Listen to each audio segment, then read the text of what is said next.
Okay, in this video we're just going to have a look at the Vmount Micro Vmount battery, and this is the 99 watt hour version. So we're just going to quickly open it up, take a look what ports and everything it's got, give it a quick charge, and then kind of go from there and see what we can do with it. And I do have similar batteries to this one, so I'll kind of be doing a little bit of a comparison with those batteries and sort of seeing how this holds up, because this does sit a little bit more at the sort of budget end of the Vmount market, where I got this for it was £129 from Amazon, and I'll leave a link to it. You know, you can check it out and see the kind of specs on there, but we'll just quickly open it up and see what we've got in there. So, bit of advertisement, put that back in the box.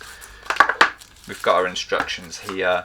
There's actually some basic instructions on the back of the box, and they are very basic. It gives us the ports, and we've basically just got, you know, don't place it in a humid, high temperature, don't disassemble it, and avoid short circuits, keep away from children. So it's pretty, you know, it's pretty self-explanatory stuff. There's nothing major in there, but we've got some instructions with it that, you know, you can sort of have a look through and get an idea of. But if we jump in, we'll just open the packet.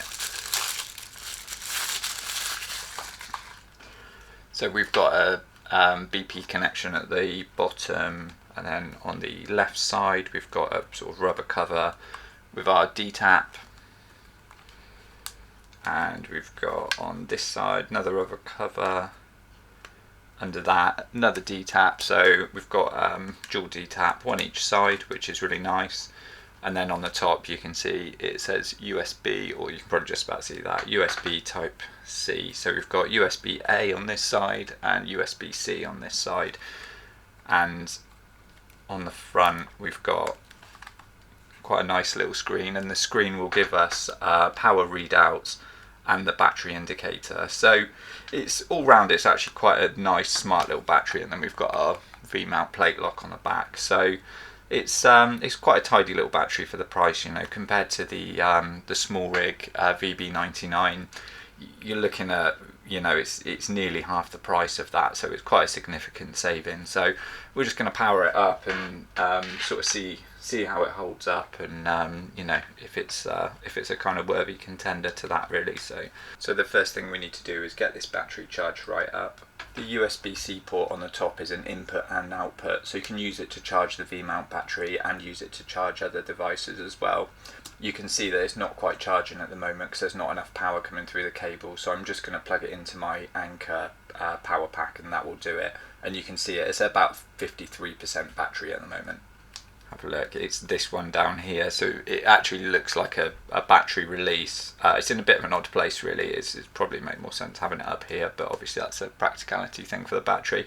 But this button down here, if you press it, it gives you just a quick readout of what's there. That screen might be a little bit hard to see in this video, but it essentially gives us the standard battery with the kind of bars in it, but then also a very precise percentage. So it's saying it's got 53% battery. So what I'm going to do is just get this ready for charge now. So I'm going to quickly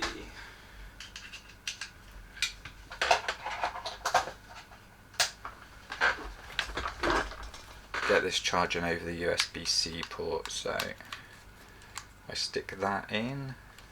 There you go, and now you can see that we're actually charging up. So I'll leave it as it is and just let it go. So we've got 53% on the battery, and we'll just see how long it takes to charge up from there. Okay, so the battery's just fully charged now, and that's taken about an hour and a half to get it to 100%. So you may or may not be able to see if we just flick the screen on. It's up to a full battery now. So when we started we were at about 53%. It's taken us an hour and a half to get to full from there. So just, you know, if we do a quick bit of maths on it, we're looking at about 3 hours ish from kind of dead. So from 0% to 100, 3 hours all in, which is not too bad actually for a charge on this. I've just used the my Anker charger with USB-C just to get this charged to 100. And in terms of power, we're looking at this battery is a 6700 milliamp hour battery. So comparatively with the battery that I would use in my camera, so if you watch this channel, you know I'm using the Panasonic GH6, and the battery for that is the BLK22. So this battery here, if this is going to grab focus, let me give that a go. No, completely missing it. There we go. This is a 2200 milliamp hour battery. So comparatively for me, you know, if you're using the GH6 or you're using the new S series cameras, you essentially from this you're going to get about 3 times the battery life. And for me on the Panasonic GH6, I probably get about 90 minutes of video out of it on the sort of more intensive video modes. So with this I'm going to get more sort of 4 to 5 hours battery life with it. And you know, if you're a bit more conservative with your shooting modes, if you're doing photography, a mix of photography even, or some of the less intensive video modes, then you're going to get longer than that. You're more likely to get a full day out of this battery. So I'm just going to go through now and go through a few of the options that I would use with this particular battery. So the first one being using the DTAP. So I'm using the Condor Blue BLK22 lead because I'm using the GH6. This works for the new S series cameras as well, and actually some of the older GH line cameras. So I'm just going to pop the dummy battery in. I'm not going to run it out of the side door or anything for now, just to get this tested. So we've got a DTAP on both sides, so we will just grab the one on this side, just lay that down, and we'll just flick the camera on just to check that it's working, and everything looks like it's running as it should on there.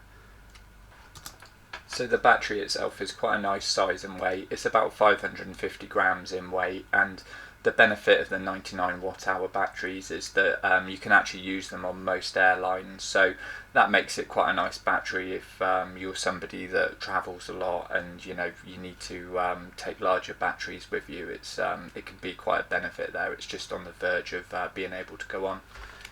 Let's take that out. And then the next way I would probably use the battery is for these cameras, if you're using again sort of a newer type of mirrorless camera, you more than likely be able to use USB PD.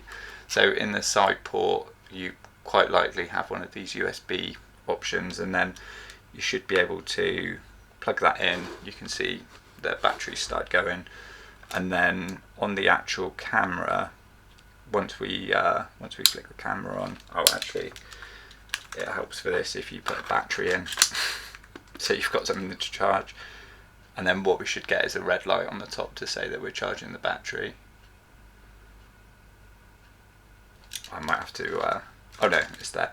So yeah, now it's charging the battery, and then also what I'd be looking for is a full charge as the camera's on, not just a kind of a trickle charge. So yeah, you can see we've got like a full charge there as well. So as the camera's running, it's being charged as it's working. So that's really useful, you know, if you can just mount this somewhere and just have it offering a charge to the camera, and you do actually really increase the battery life doing that. So that's another really useful way of using a battery like this.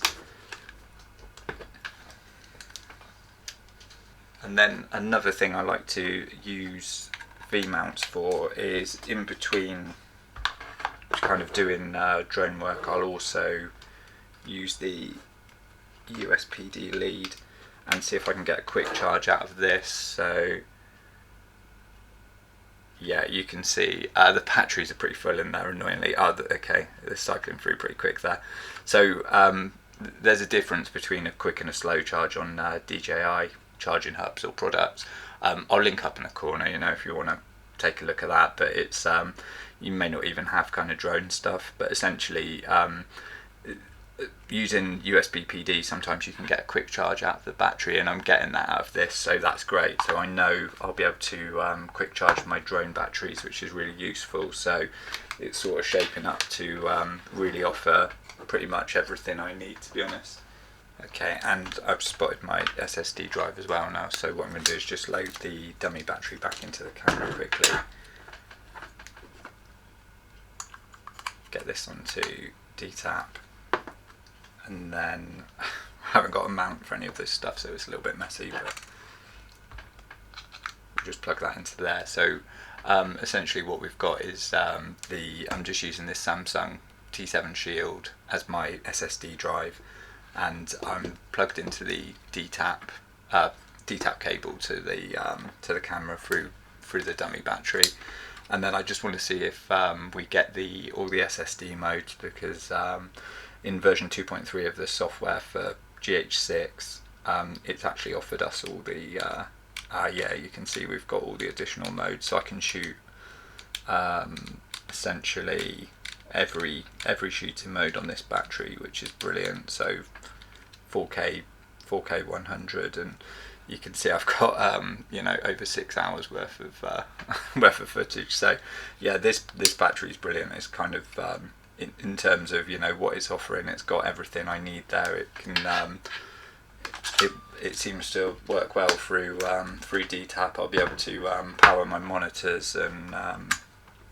power my camera and everything through that. And then I've got the USB PD option, and then even actually the USB A option is actually quite good for some of the bits and pieces I've got as well. And if you haven't used a kind of Vmount before, then it's probably worth knowing that you know, to use it, it's a bit the same as using a power bank. You know, you need somewhere to kind of store it, otherwise it's just kind of it's not a very useful thing to just have lying around. It's heavy, it's pretty bulky, you know. It's like, I mean, for a V-mount of this size, it's a good size, but it's still quite a bulky accessory. So this is just off my off the rails off my cage, but essentially this piece here is the V-mount adapter. So you'll just need something like this, and you can essentially you can actually connect them in quite a lot of different ways. Some of them have clamps. You can see, like, I basically for this I just put this onto the end of the rail set for my camera, so it just kind of sits on the back of the camera. But yeah, like I say, you can clamp these to tripods from these kind of rigs, or you can do all sorts really. I mean, with like the little small rig adapters and things. I'll leave a link for the one I've got. It's not necessarily the best, but it's quite versatile. You can take it off this this rod adapter, and you know, you can connect it to other things. So if you wanted to connect it to you know, like a cage or something like that, you can. It's not very ergonomic. It's not particularly easy to kind of hold just attached to a cage, because it's pretty heavy. So yeah, I find it better just sat on the back and have my screen kind of tilted up. I can do a video on, you know, how I use it on my cage and stuff if anyone's interested in that. But yeah, that's really just sort of an overview of this battery. I'm going to be using it alongside my small rig VB99 as well. And yeah, I just want to see kind of how it matches up with it. And you know, for half the money, if it does as good a job, then you know, I think it could be a really great budget option. So if you found this video helpful, then please give it a like, and if you want to see more content like this, then please subscribe.